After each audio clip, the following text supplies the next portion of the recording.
This is not sponsored by Apple.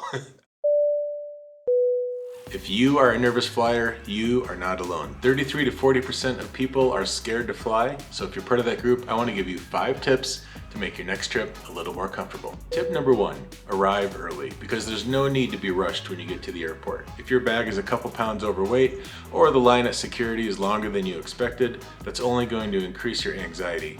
And once you get through security, you'll have plenty of time to grab some food, maybe grab a glass of wine, and sit and watch the airplanes land and take off. While you're doing that, think about how many people are on those airplanes. If every airplane has 100 people, and say you see 20 airplanes take off and land, that's 2,000 people that just went flying, and if they can do it, you can do it too. Tip number 2, tell the crew.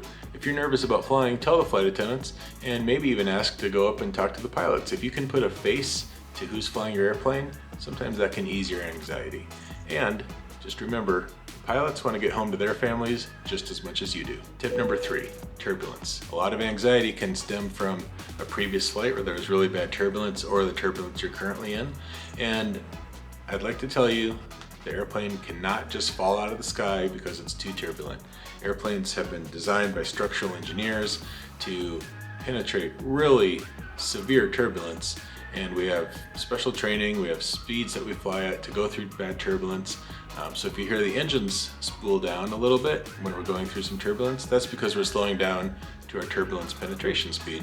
And that means we're trying to make the flight a little bit more comfortable until we can find a better altitude or a better area to escape the turbulence. Have you ever heard pilots say, flight attendants, take your jump seats? That can sound very scary, but it's really for their safety and for your safety. The carts that they push around with the sodas and the food on it, they weigh up to 300 pounds.